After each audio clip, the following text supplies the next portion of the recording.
Bom dia! Bom dia! Vamos dar início a mais um culto dominical da IECA. Sejam muito bem-vindos. Hoje temos Santa Ceia também. Então, que a gente possa estar agora com os nossos corações e mentes voltados para estarmos adorando ao nosso Senhor Jesus Cristo. A gente vai estar lendo o Salmo 138. Os homens leem a parte azul e as mulheres a parte vermelha. Eu te louvarei, Senhor, de todo o meu coração. Diante dos deuses cantarei louvores a ti. Voltado para o teu santo templo, eu me prostrarei e renderei graças ao teu nome, por causa do teu amor e da tua fidelidade. Pois exaltaste acima de todas as coisas o teu nome e a tua palavra. Quando clamei, tu me respondeste. Deste-me força e coragem. Todos os reis da terra te renderão graças, Senhor, pois saberão das tuas promessas. Celebrarão os feitos do Senhor, pois grande é a glória do Senhor. Embora esteja nas alturas, o Senhor olha para os humildes e de longe reconhece os arrogantes. Ainda que eu passe por angústias, tu me preservas a vida da ira dos meus inimigos, e estendes a tua mão direita e me livras. O Senhor cumprirá o seu propósito para comigo. Teu amor, Senhor, permanece para sempre. Não abandones as obras das tuas mãos. Amém. Vamos ter uma palavra de oração com o Miguel.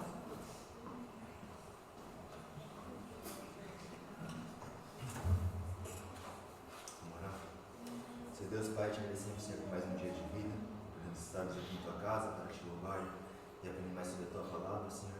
Abençoe as pessoas que estão aqui, as pessoas também que não puderam vir hoje, que você possa estar acompanhando as pessoas que estão doentes também, as pessoas que estão viajando, e que você possa estar preparando nossos corações para receber a palavra hoje, para que a gente possa aprender mais sobre ti, que a gente possa estar dando o nosso melhor no nosso louvor, Pai. É isso que eu te peço e agradeço em nome de Jesus. Amém. Amém.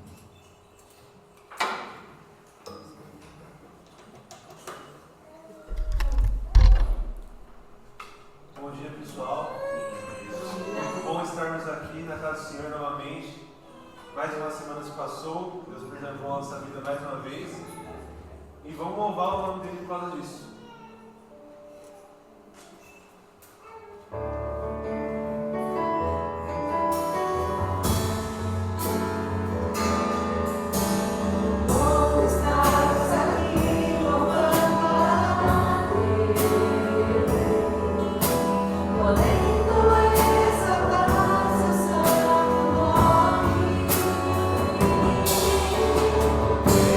Para isso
gosto bastante dessa música porque ela fala, na minha tradução aqui, né? Desde os confins da terra, o Senhor deve ser adorado. Então a Bíblia fala, né, que todo joelho se dobrará. Mas aqui também essa música ela fala que nas alturas dos céus, nos limites da terra, o Senhor deve ser louvado. Ou seja, todo ser que respire, louve o Senhor. Amém? Vamos ficar de pé.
Eu escolhi essa música porque eu gosto muito dela.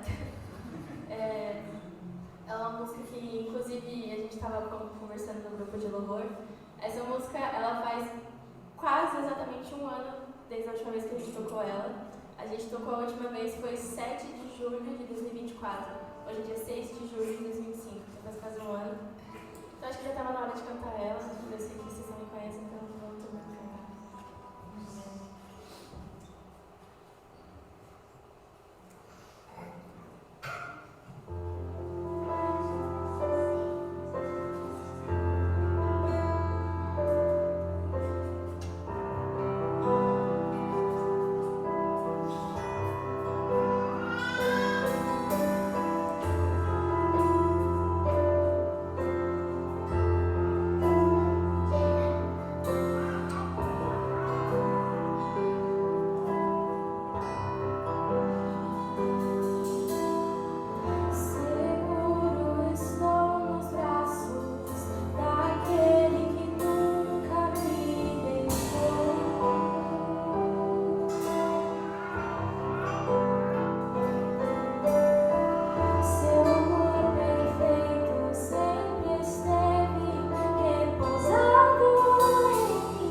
vida.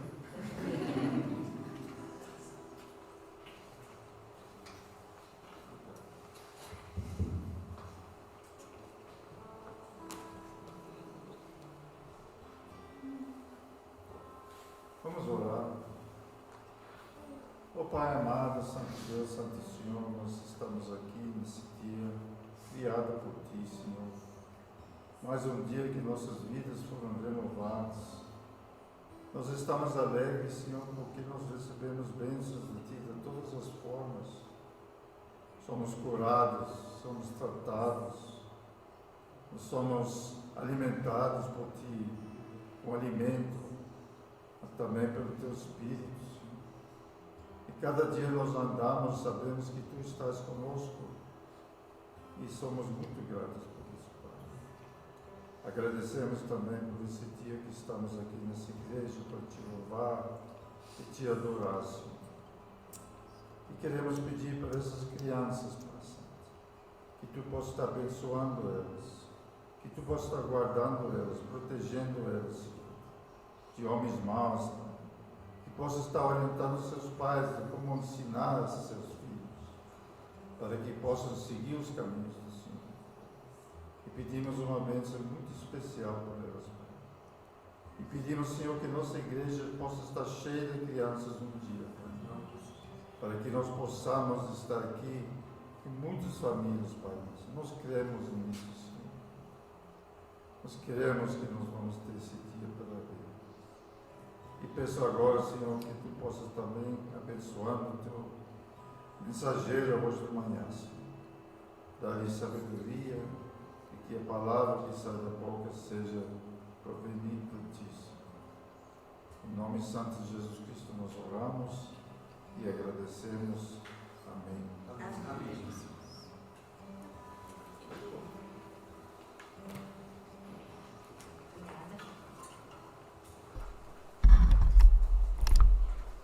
Vamos passar a palavra agora ao pastor Paulo. Bom dia a todos. Bom dia. A gente está. O dia está bonito hoje, né? Embora está bonito, está com sol, está um pouco friozinho ainda, mas é privilégio a gente estar na casa de Deus, também estudando um pouco mais sobre a sua palavra. Mas também, na verdade, durante a semana eu estava num texto, estava pensando num texto, estava desenvolvendo. Na verdade, durante a semana a gente vai vendo, né? A gente vê que tem um estudo, estava focado num texto e no último momento Deus me mudou também a falar. Na verdade, desde o começo da semana eu tinha visto um texto, na verdade uma situação e achei interessante, depois comecei a desenvolver. Talvez na próxima oportunidade eu venha falar dele. Na verdade, vou até comentar um pouco, para vocês pensarem, né? Um desses que ele falou sobre sofrimentos, né? Sobre provações, e ele deu um exemplo bastante interessante, da pipoca, né? A pipoca, na verdade, ela só se torna pipoca depois do quê? Depois que ela estoura, né? Depois passar pelo fogo, né? E muitas vezes a gente também, a gente só vira uma pipoca, enquanto a gente não passa pelo fogo, pelas provações, a gente é um milho duro, um piruá, né? Não sei se vocês usam esse termo, mas a gente usa pela gente. Eu estava pensando nesse tema, a gente estava durante a semana desenvolvendo sobre as provações, mas Deus colocou outro texto, a gente vai comentar sobre esse outro texto.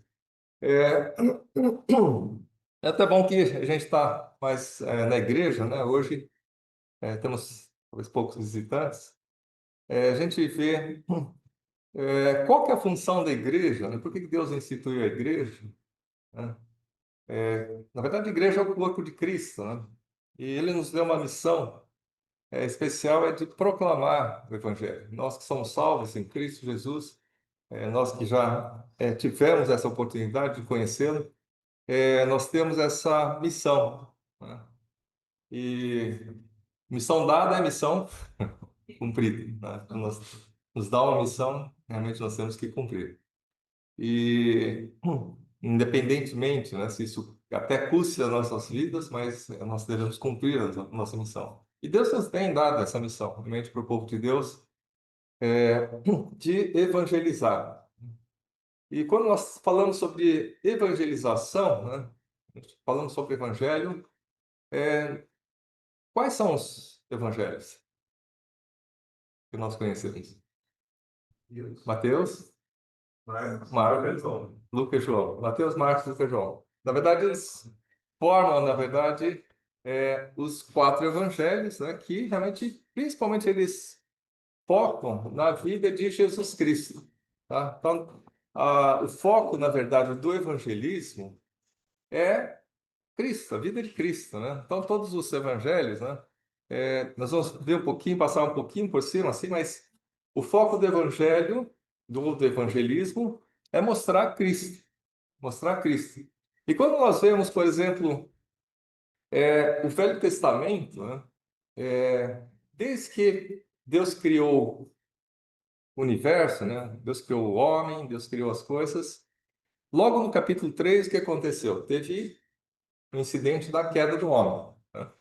E no próprio capítulo 3, ele fala a primeira menção, né, que nós chamamos assim do proto-evangelho. Proto-evangelho quer dizer, é uma menção de que Deus haveria de mandar um redentor para aquilo que o homem havia praticado. Então ele faz essa menção, olha, Deus vai enviar futuramente aquele que, vamos dizer assim, que vamos dizer assim, a serpente havia, vamos dizer, iria morder o calcanhar e esse iria esmagar a cabeça da serpente, né? Na verdade, essa menção, ele faz uma menção do Evangelho daquele Jesus Cristo, na verdade, que viria aqui na Terra. Então, isso aí era uma primeira menção. Depois a gente vê, a gente estuda, né, o Velho Testamento, Gênesis, depois Êxodo, e depois é interessante que uma das menções, né, quando depois o povo, Deus escolhe o povo judeu, o povo hebreu primeiro, depois eles vão lá cativos para o Egito, né, eles são feitos escravos, e quando Deus chama Moisés e fala, olha, você é o escolhido para tirar o meu povo lá do Egito, e Moisés ele fala, tudo bem, mas se o povo me perguntar quem é você, o que que Deus falou? Eu sou. Eu sou era o sinal, né? Eu sou. Você fala, ó, eu sou, te mandou aqui para Faraó, né? Falou, eu sou aquele que é o seu Deus, né? Eu sou o seu Deus. Eu sou aquele que vai tirar o povo do Egito. Eu sou aquele que você está sendo enviado, certo? Então, todo esse processo, né, Deus vai preparando o caminho, e depois, quando o povo ele sai do Egito, ele entra no deserto, Deus mostra para Moisés o que? A construção do tabernáculo, né? O Jonathan ele deu aqui já alguns estudos, né, sobre o tabernáculo. E quando nós vemos o estudo do tabernáculo, ele é um estudo assim fantástico, porque eu vejo assim a própria presença de Jesus lá no deserto, né? Então, as próprias cores, né, que ele é colocado, tanto na cortina, quanto nas vestes, quanto nas decorações, tudo ele remete para a pessoa de Cristo, né? Então, eram as cores do tabernáculo? Quem lembra?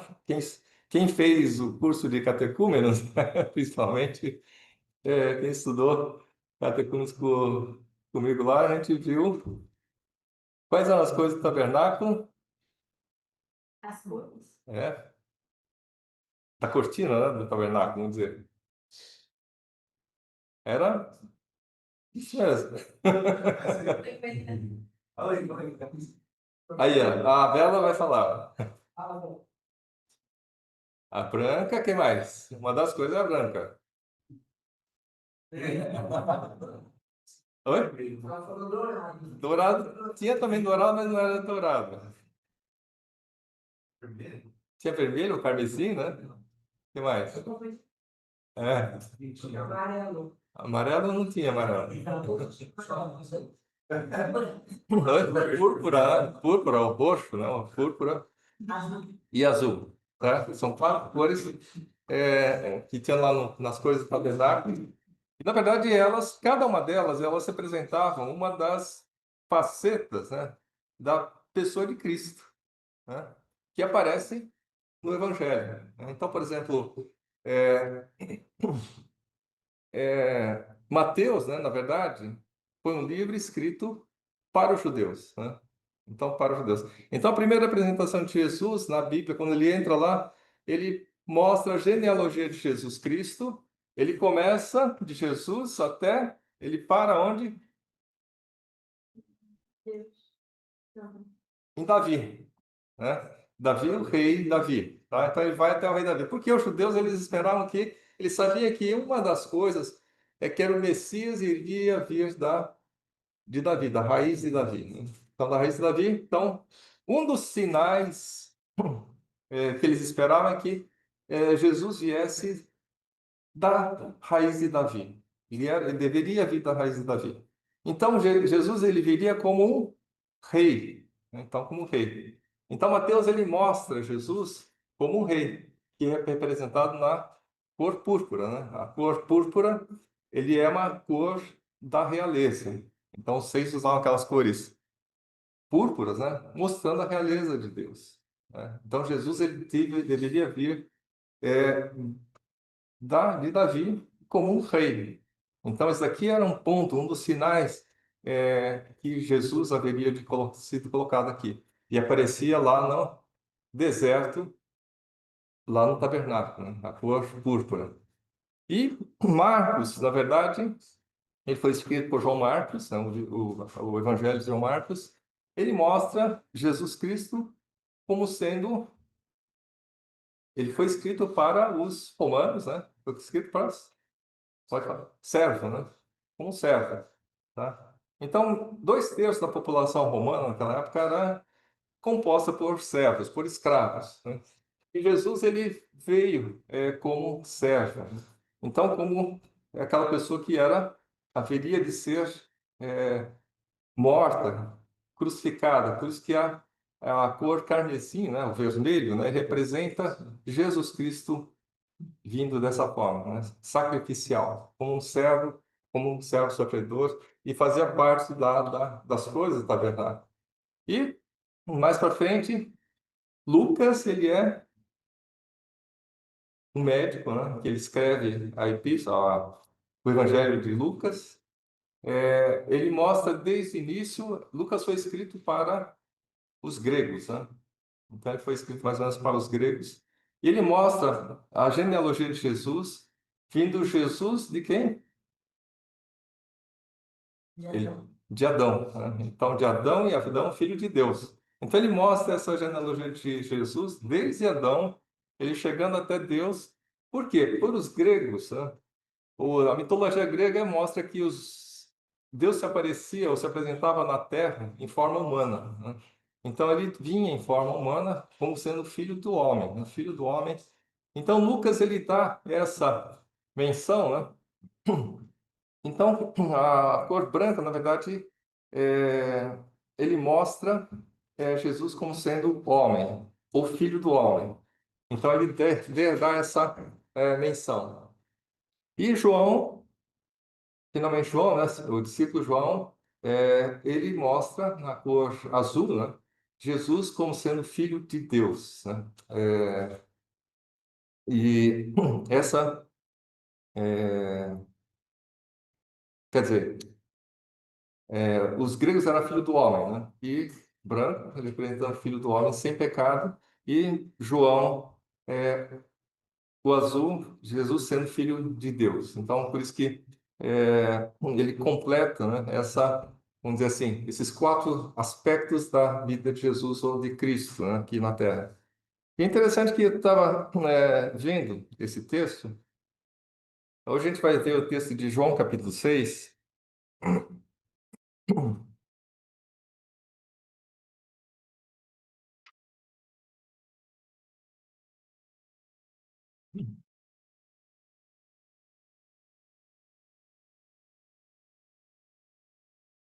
Na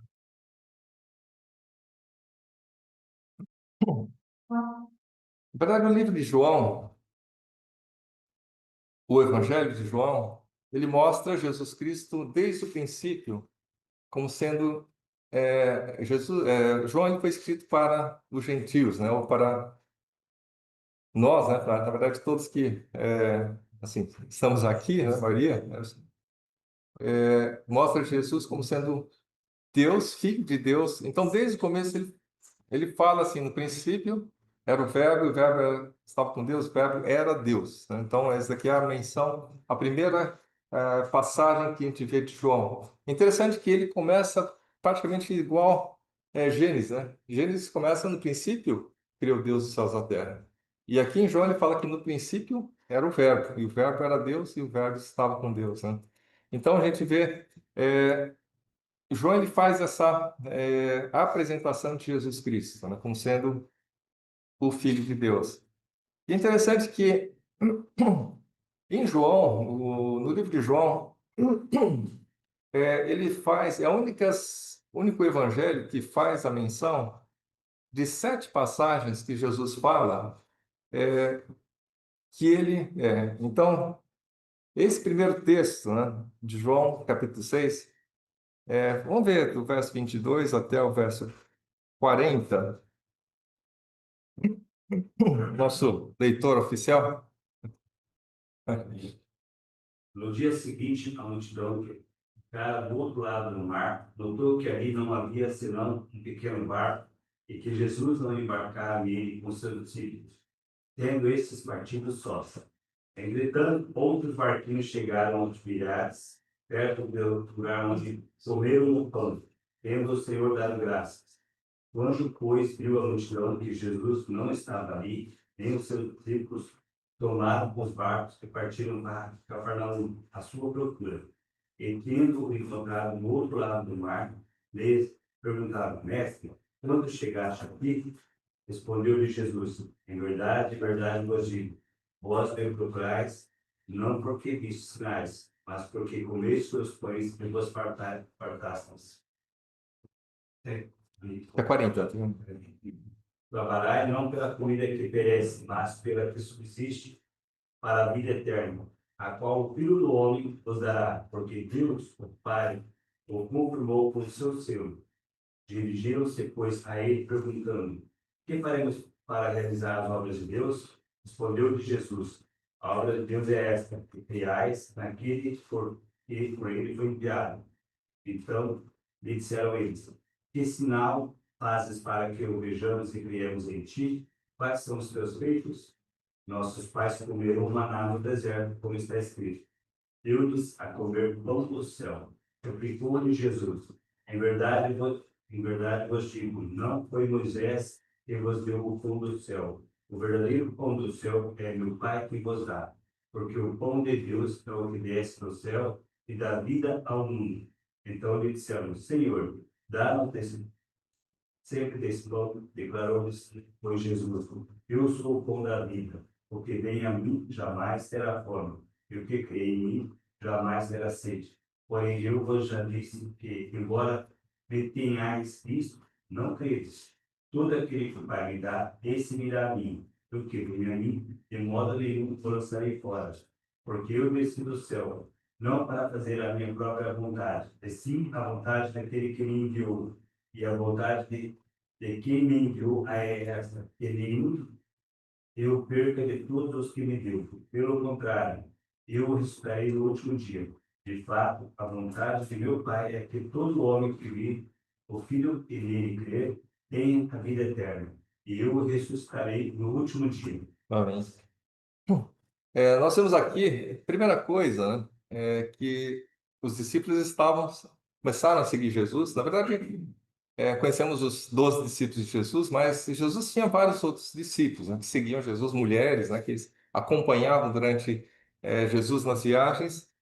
Mas, se a gente for ver, a gente começa a ler o Evangelho de João, no capítulo 3, a gente vê que Nicodemos, os principais fariseus, né, lá, ele vai procurar Jesus, e ele chega para Jesus e fala o quê?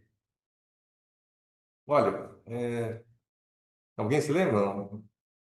Tem uma palavra assim bastante importante que a gente encontra aqui nesse texto, que Nicodemos também usa a mesma coisa. Ele fala de sinais. Sinais. Hã? O que são sinais? Mas, Os milagres é um sinal. São coisas que a gente pode ver. Coisa que a gente pode ver. Então, por exemplo, quando você vai procurar um seu parceiro ou parceira, né? Como que você escolhe dentre, vamos dizer, supostas 3 bilhões de mulheres que existem no mundo, né? Como você vai perceber que, ó, é aquela, né? Sim. É aquela. Como que você chegou à conclusão, Gabriel, que a Júlia é aquela que Deus preparou para você, né? Tem mais outras 3 bilhões de mulheres, né? Vamos supor, mais ou menos. Não tem mais de 7 bilhões de pessoas, supondo que metade é mulher, tirando. Mas vamos ver. Desse universo, né? Você tem, vamos dizer, a pessoa ela prepara mentalmente, né? Na primeira mulher que aparece na rua, e, opa, Salomão, especialista. o Salomão é especialista, ficou em dúvida, ele pegou várias amostras lá, pegou várias amostras para ver, né? Na conclusão de Eclesiastes, ele chega à conclusão que é. Então vai chorar. Semana que vem a gente vai ter o jantar de casais, né? A gente vai perguntar para o pessoal, né, assim, o que te levou, né, Matheus? O que a Letícia ela tem de especial que as outras não têm, né?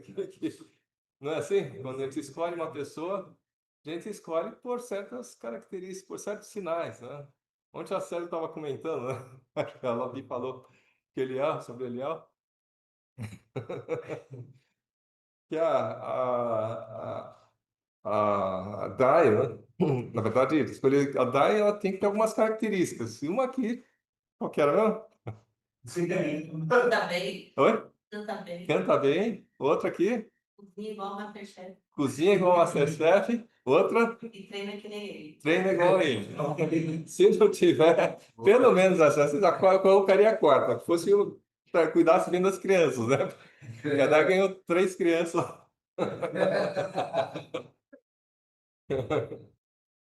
Mas na verdade que nós temos que ter alguns sinais, né? O Jonathan também, quando viu a Nancy no ponto, é isso?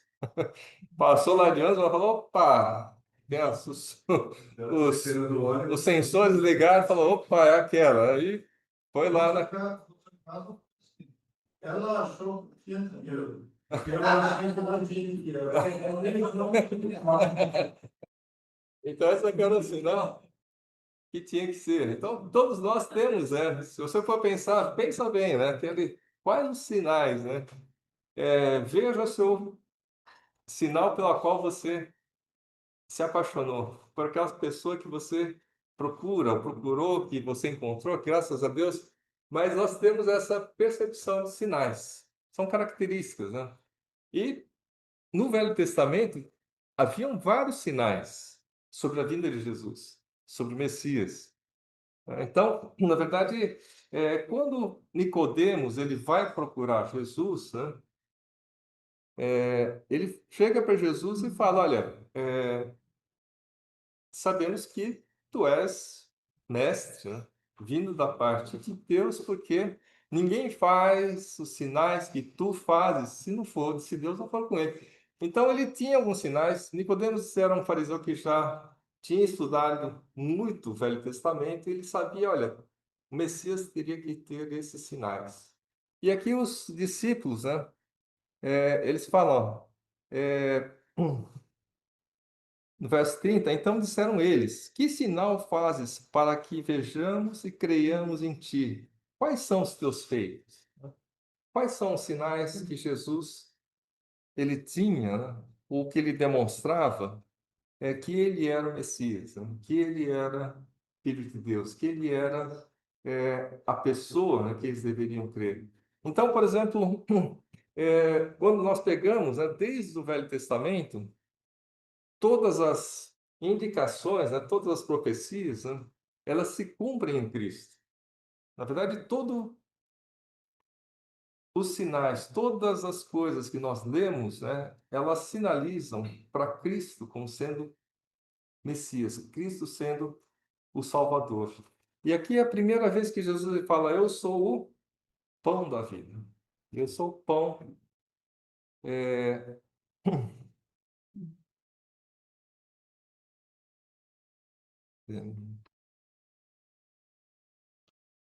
6,35 ele fala: Declarou Jesus, pois eu sou o pão da vida, o que vem a mim jamais terá fome, e o que crê em mim jamais terá sede. Então é a primeira vez que Jesus ele fala: Olha, eu sou o pão da vida. Vocês comeram aquele maná no deserto, mas maná, na verdade, ele não durava para sempre, né? Depois, no dia seguinte, embolorava. Só no final de semana que durava um pouquinho mais, que Deus permitia que eles colhessem 2 vezes maná. Mas aquele maná, ele ficou lá no deserto, continuou lá. E aqui Jesus ele fala: Eu sou o pão da vida, né? Eu sou o pão da vida. E o que vem a mim jamais terá fome. Aquele que vem a Jesus jamais terá fome. É interessante que a gente vê o Evangelho de João, na verdade, ele difere dos outros 3 evangelhos, Mateus, Marcos, Lucas, né? Nós chamamos de evangelhos sinópticos, né? Que tem mais ou menos a mesma visão de Jesus. Então, quando a gente estuda a vida de Jesus, né? Na verdade, se a gente pega Mateus, Marcos, Lucas, eles têm vamos dizer assim, uma visão semelhante, né? Então, muitas coisas que aparecem em Mateus aparecem em Marcos, Lucas e assim por diante, né? Quando aparece em Lucas, aparece em Mateus, Marcos. E João, ele escapa mais ou menos um pouco dessa visão e ele mostra Jesus como sendo Deus, né? Como sendo aquela pessoa que haveria de vir e como Salvador, nosso Salvador. É interessante que João é o único livro que ele fala.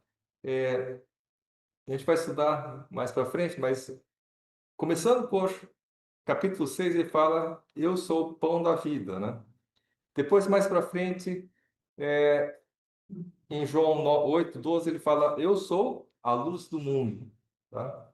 Em João 10, ele fala: Eu sou, 10:7, né? Ele fala: Eu sou a porta. E em João 10, novamente 11, ele fala: Eu sou o bom pastor. Depois, João 11:25, ele fala: Eu sou a ressurreição e a vida. Em João 14:6, ele fala: Eu sou o caminho, a verdade e a vida. E em João 15, ele fala: Eu sou a videira verdadeira. Então, na verdade, 7 pontos em que Jesus ele fala: Eu sou, né? Ele é apresentado no Evangelho de João, né? Deus já tinha se apresentado para Moisés como sendo Eu sou, né? E aqui em João é o evangelho que ele apresenta Jesus, né, nesses 7 tópicos aqui, que ele fala sobre pão da vida, sobre a luz do mundo, sobre a porta, sobre o bom pastor, sobre a ressurreição à vida, sobre o caminho, a verdade e a vida e a videira, né? Então, 7 itens, né, que ele fala, que mostram Jesus como sendo eu sou, né? Eu sou o pão da vida, eu sou. E aqui nesse texto nós vemos que Jesus ele se apresenta para os discípulos como sendo: Eu sou o pão da vida. E a gente sabe que, por exemplo, nesses itens, quando a gente nota, né, os primeiros patamares de um homem, né, de um homem, de uma mulher, né, é quando as necessidades são as necessidades fisiológicas, né? Tá? E daqui, na verdade, ele está ligado, quando a gente vê as tentações de Jesus, quando você passa lá por jejum, né? Ou quando você vai para qualquer lugar, a necessidade básica de um homem é fisiológica, que é a fome, né? Então, os patamares, né? O primeiro patamar que o homem tenta atingir é a sua necessidade fisiológica, que é a fome. Então, todo mundo, independentemente de criança, qualquer que seja a idade, qualquer que seja a razão social, né, o estado social, ele necessita de comida, tá? Então, a primeira necessidade humana é a comida. comida é a sede, né, também, né? Por isso que ele fala, eu sou o pão da vida, o que vem a mim jamais terá fome, ou quem crê em mim jamais terá sede. Então, a primeira necessidade básica humana é a fome, né? Então, por isso que, por exemplo, muitos lugares até eles aceitam as pessoas roubarem, né? Porque precisavam ter que comer. Realmente, a necessidade básica, né, do homem é a comida. Se ele não comer, ele morre, né? Então, Jesus ele se apresenta aqui como a primeira necessidade humana, né, que é parte da satisfação fisiológica dele, do homem, que é a fome. E Jesus já tinha feito a multiplicação dos pães no capítulo 6, no começo do capítulo 6, dando comida para as pessoas, né? Se a gente for ver no versículo primeiro, ele fala da multiplicação dos pães, e as pessoas estavam reunidas lá porque eles tinham fome, né? Ele mostra aqui, né? Vocês vieram a mim por quê? Porque eles estavam com fome, né? E Jesus ele vai mostrar a primeira menção do eu sou, né, de Deus. Ele faz lá em Moisés, ó, eu sou. Ele fala aqui, eu sou o pão da vida. Quem vem a mim jamais terá sede, terá fome. Ou quem crê em mim jamais terá sede. Então, é interessante que essa primeira menção, né, do eu sou, ele cumpre algumas das nossas necessidades fisiológicas, né, que a gente entende o homem, né, por isso, e não somente isso, mas espiritualmente também. Então, quando Jesus ele vem, é importante a gente saber que muitas vezes ele usa, vamos dizer assim, essas metáforas, né, para nos trazer do mundo terreno para o mundo espiritual. Nós chamamos daqui de paralelismo, né? Então, por isso que Jesus ele muitas vezes falava em parábolas, tá? Ele usava parábolas por quê? Para que a gente conseguisse entender as coisas celestiais, né? Muitas coisas a gente não entende, né? Que existe uma batalha espiritual se travando, nas regiões espirituais. Em Efésios ele fala muito disso, né? Quando ele fala da armadura de Deus, ele fala que existe uma batalha intensa, uma batalha muito grande, uma batalha espiritual se travando todo momento, né? E Jesus ele vai falando, vai mostrando através de parábolas, né? Coisas do dia a dia, né? Que ele via, né? Então, o pão, a água. E aqui, quando ele começa a descrever, né? Eu sou a luz do mundo, né? A luz, todo mundo sabe o que é a luz, né? A porta, né? Qual que é a coisa mais importante de uma casa? Hã? Cozinha, né?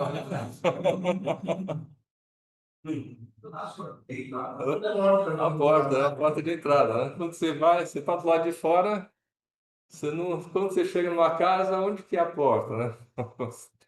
Onde que é a porta? Hoje é muito fácil encontrar a porta, né? Mas se você não tem a porta, você não consegue entrar, né? Por isso que lá em Apocalipse ele fala, eis que estou à porta e bato, né? Se alguém ouvir a minha voz, ouvir, né, e abrir a sua porta, entrarei em sua casa, né? Então, na verdade, a porta.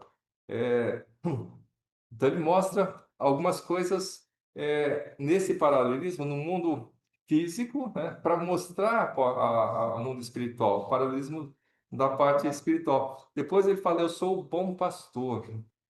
Todo mundo sabia quem era o pastor, né? Todo mundo sabia o que era, significava o pastor. O pastor, na verdade, era uma pessoa simples, né, igual Davi. Ele cuidava das ovelhas, cuidava dos animais, levava para andar no pasto, para dar de alimentar. Então Jesus ele se coloca como o bom pastor. É, Depois ele fala sobre a ressurreição e a vida, né? Então ele começa a falar sobre alguns aspectos talvez um pouco mais profundos, né?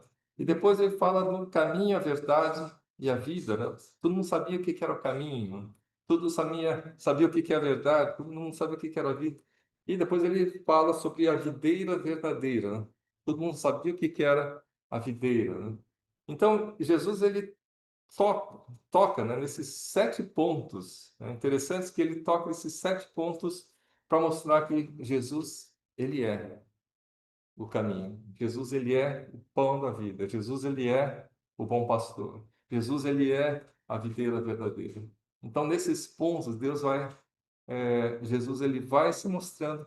E esses 7 eu sou, né, eles estão no Evangelho de João, né? Você não vai encontrar nem Mateus, nem Marcos, nem Lucas. Você vai encontrar em João, nos nos concursos, né? Se vier um eu sou, pode procurar em João que vai encontrar lá.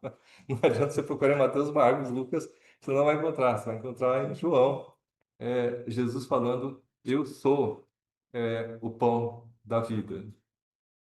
E, é, e aqui ele fala, né, que Jesus, na verdade, então eles disseram, que sinal fazes para que o vejamos e creiamos em ti? E quais são os teus feitos? Nossos pais comeram maná no deserto, como está escrito. Deu-lhes a comer pão do céu.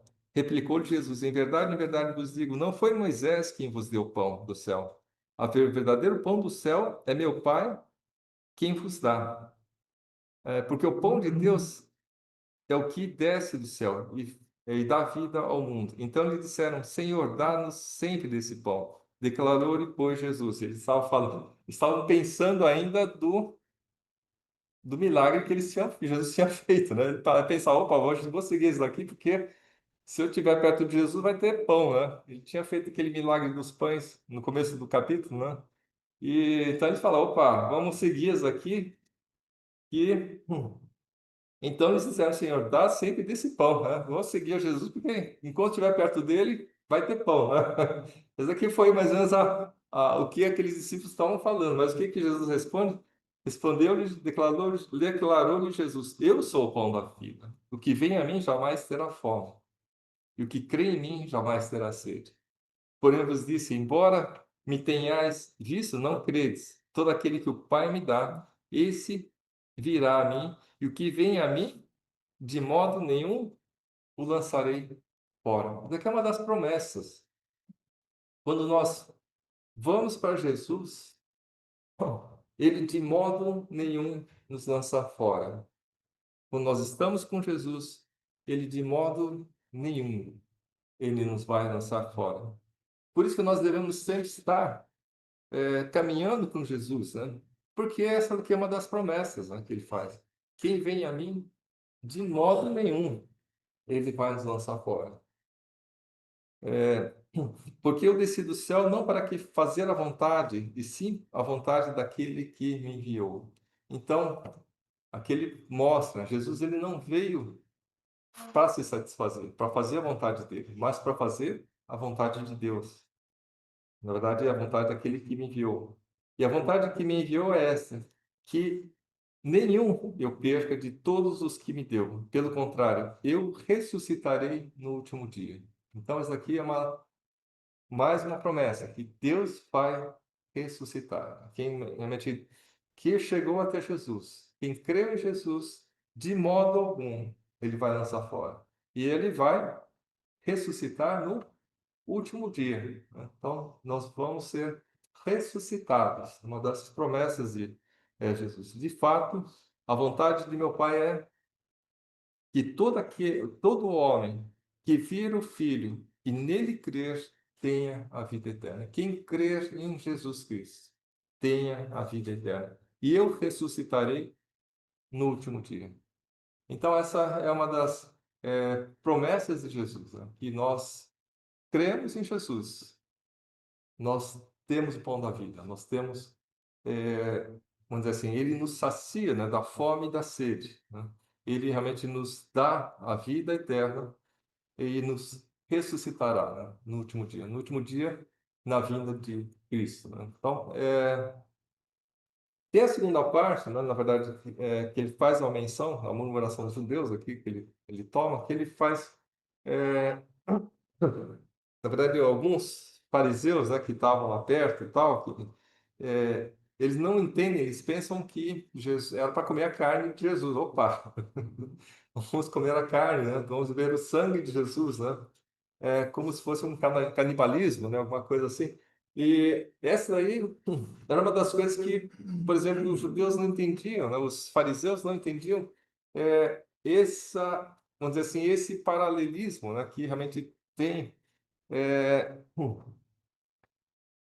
Murmurar, pois, dele os judeus, porque disseram, eu sou o pão que desceu do céu. Ele dizia, não é Jesus, filho de José? Acaso não lhe conhecemos o pai e a mãe? Como agora diz, desci do céu, né? Jesus respondeu, não murmurais entre vós. Ninguém pode vir a mim se o Pai que me enviou não o trouxer. E eu ressuscitarei no último dia. Então, ele tem mais ou menos uma discussão, na verdade, com relação à carne, o sangue, né? Na verdade, é, e que depois, mais para frente, Jesus, quando ele vai, antes da sua morte, a última ceia, né? Ele mostra o pão e o vinho, né?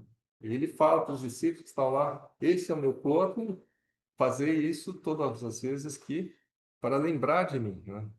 Os discípulos ainda, nesse momento, eles não tinham ainda, vamos dizer, entendido, né? Não tinha caído a ficha de que realmente Jesus Cristo iria ser crucificado e ia ser dado na cruz por nós, né? Pelos nossos pecados. Então, vamos dizer assim, a simbologia, hoje nós vamos ter a nossa ceia, né? Na verdade, é para nós lembrarmos do corpo e do sangue de Cristo, dado por nós, né?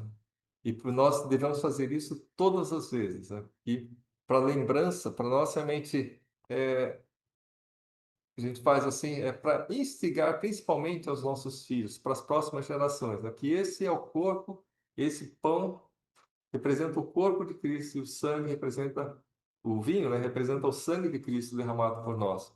Então, principalmente os judeus, eles têm essas festas, né? Esses rituais, esses protocolos, né? Ou essas celebrações para lembrar, principalmente para os nossos filhos, né? Muitas vezes a gente, hoje em dia, está muito comercial, né? As festas que nós temos hoje, eles se desvirtuaram totalmente. O Natal virou troca de presentes, o Dia dos Namorados. Então, a gente vai, interessante que a gente vai tanto no supermercado, hoje no supermercado, antigamente a gente ia no shopping, né? Mas você tira o ano o Natal, já começa a festa disso, depois lá vem a festa do Dia dos Namorados, depois vem a festa do Dia dos Pais, Dia das Mães, né? Dia dos Pais, depois a Páscoa, então, Dia das Crianças. Então, sempre o comércio, na verdade, torna aquilo uma coisa assim, sem sentido, só para trocar presente, só para a gente gastar. Mas aqui, Jesus ele fala, olha, lembre-se, né? Esse pão, né? Esse vinho, né? É o meu corpo, esse é o meu sangue, fazer isso todas as vezes que lembrares de mim. Então, essa que é a conotação. E é interessante que João, na verdade, ele faz assim, essa diferenciação, né, dos outros evangelhos, né, os evangelhos sinópticos, a gente coloca, e ele mostra Jesus Cristo como sendo Deus, e várias coisas, né, vários sinais que realmente ele é apresentado aqui, mostrando que Jesus Cristo é o Filho de Deus, realmente para que nós possamos crer, né, que Jesus é Filho de Deus, enviado por Deus. Amém? Amém.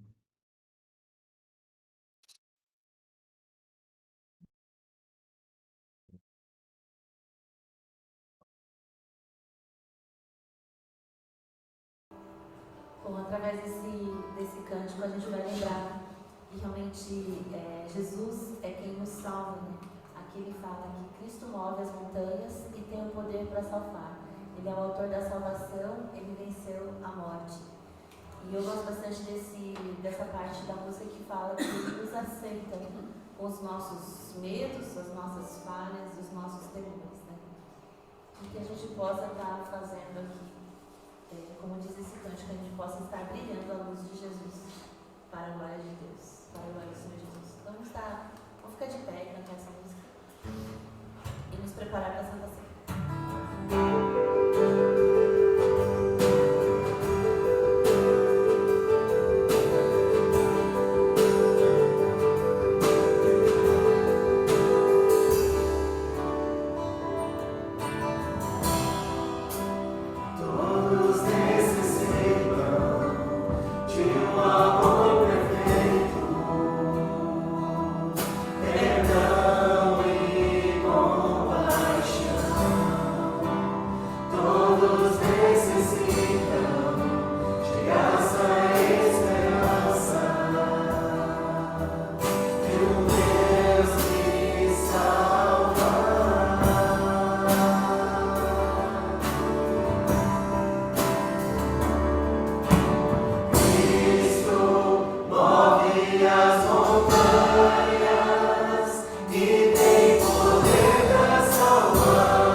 continuar a leitura desse texto de João, é interessante que ele remete bastante para a ceia do Senhor. Os judeus na época não entenderam, na verdade, vamos dizer assim, a profundidade, né, daquilo que realmente que Jesus, né, na verdade, estava se referindo. Né? A partir do verso 41, a gente tinha começado a ler, eles falaram: murmuraram, pois, dentre os judeus, porque disseram: eu sou o pão que desceu do céu. E diziam: não é esse Jesus, filho de José? Acaso não lhe conhecemos, o pai e a mãe? Como, pois, agora diz: desci do céu?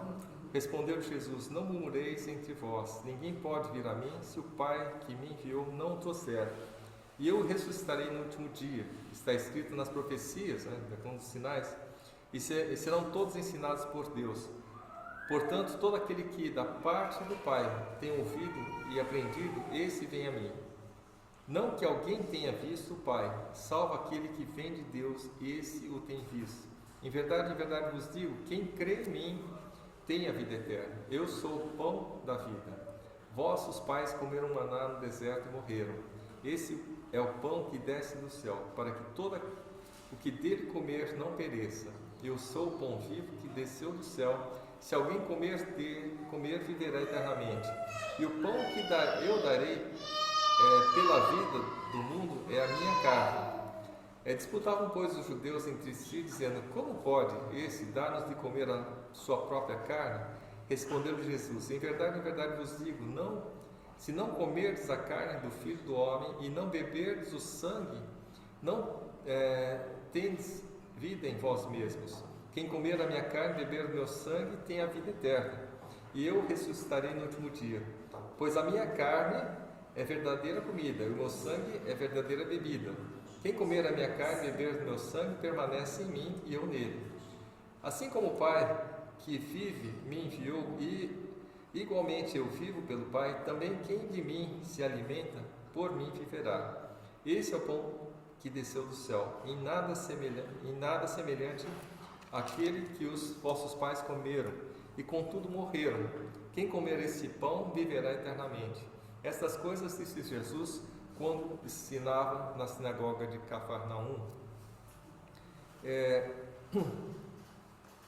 Essa primeira parte, né, que Jesus começa a falar do seu corpo e do seu sangue. Né? Então, na verdade, os judeus se escandalizaram. Na verdade, realmente foi talvez muito duro, né? Essa mensagem, quem ouvia, parecia que um canibalismo, né? Uma pessoa que realmente estava se dando, né? Parecia que eles iam comer a carne de Cristo ou beber do sangue de Cristo. Né? Essa era a primeira vez que Cristo mencionava esse texto. Né? E mais para frente, só que Jesus ele institui a ceia do Senhor. Né? Então, 1 Coríntios, né, que a gente tem, vamos dizer assim, essa 1 Coríntios 11, né, acerca da instituição da ceia do Senhor.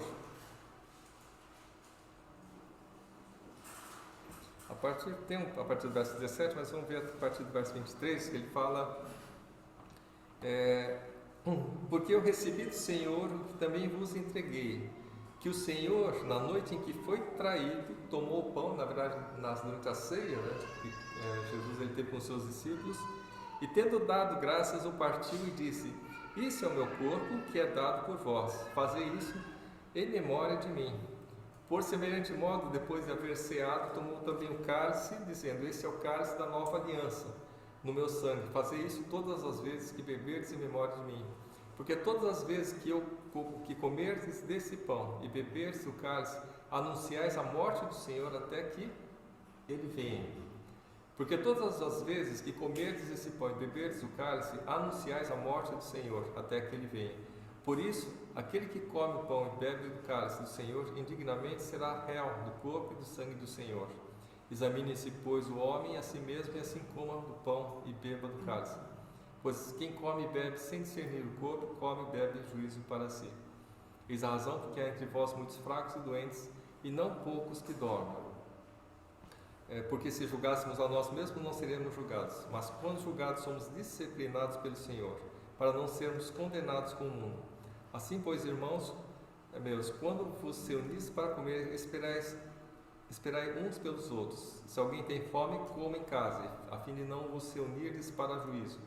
Quanto às demais coisas, eu as ordenei quando for ter convosco. Então, aqui ele institui a ceia do Senhor. Na verdade, ele mostra para os discípulos: olha, essa ceia é para nós lembrarmos da morte do Senhor, do corpo e do sangue de Cristo que foi derramado na cruz pelos nossos pecados. Por isso que a ceia do Senhor, na verdade, é que nós celebramos, né? Agora nós estamos celebrando mensalmente, né? No primeiro domingo do mês, para nós lembrarmos desse momento, né? Que nós, como família, como corpo de Cristo, nós estamos lembrando da morte e da ressurreição, da morte de Cristo na cruz e a ressurreição em Cristo Jesus. Chama o presbítero Jonathan e o Genésio para fazer a distribuição. Poder orar pelo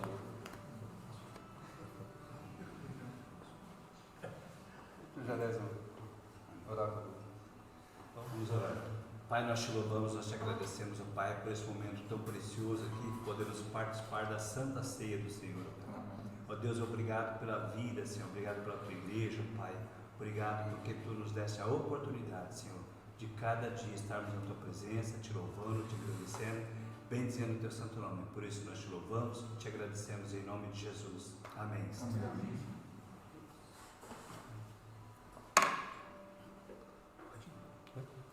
Pode. Pode. Tem pouca gente, dá para fazer.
último cântico e receber a bênção do pastor.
Santo Deus, nós queremos louvar sempre mais esse dia, te louvamos ao Pai, por todas as coisas que tu fizeste para nós, nos protegido, nos guardado.